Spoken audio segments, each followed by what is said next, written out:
Bonjour à tous. Si tu fais pas ça pour ton financement, tu risques d'avoir de gros problèmes. Je vous explique. Je m'appelle Nicolas, je suis investisseur immobilier au Portugal depuis 5 ans et je vais vous expliquer comment se passe le financement. On nous a demandé comment ça se passait et si c'était possible d'être financé en tant qu'expatrié. Oui, bien sûr, nous on est résident fiscal suisse et on a été financé 3 fois par des banques différentes. 2 fois avec la Novo Banco et 1 fois avec Caixa, donc pour 3 achats ces 5 dernières années. On a été financé à hauteur de 80%, 80% pardon, et puis également pour les travaux, 80% pour les montants des travaux. Mais ce qu'on ne savait pas, c'est que la banque envoie un expert et c'est là qu'on a pris la première douille. La première douille, on signe, pour tout vous dire, à 89 000 € la première maison, donc 89 000 €. On signe le CPCV, ce qui équivaut un petit peu au compromis de vente. On verse 10% d'acompte pour réserver le bien. On fait le dossier de financement qui est accepté et la banque nous dit on vous finance donc à 80% de 89 000 €. Ok.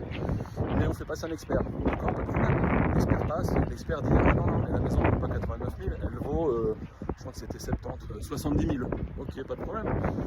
Sauf que la banque ne finance pas le prix de vente, finance selon le rapport de l'expert, donc 70%. Donc on a dû rajouter la différence. On devait mettre 20% d'apport, 10 à la signature et 10 après. On a dû mettre 20% d'apport, plus le complément entre le rapport de l'expert et le prix d'achat. Donc, première leçon, gardez du cash si vous achetez un bien et que l'expert passe et décide de massacrer en baissant le prix, en estimant la maison plus bas que ce qu'elle vaut. Donc ça, c'était la première douille. Deuxième douille, c'est pour les travaux. Déjà, bon voilà, effectivement, notre expérience, c'est notre expérience encore une fois, on s'est trompé. On a fait faire 2 ou 3 devis et on a pris le moins cher et on a pris un inconnu. On a estimé les travaux à 35 000 €. La banque finance à 80%. On paye un acompte pour que le chantier démarre et au bout de 2 semaines, il nous dit ah oui, voilà, on a tout démoli et maintenant il faut que je commande du matériel, envoyez-moi encore de l'argent. Pas de problème, on appelle la banque, monsieur le banquier, envoyez-nous de l'argent. Le banquier dit ouais, pas de problème, mais on va faire passer l'expert. Ok.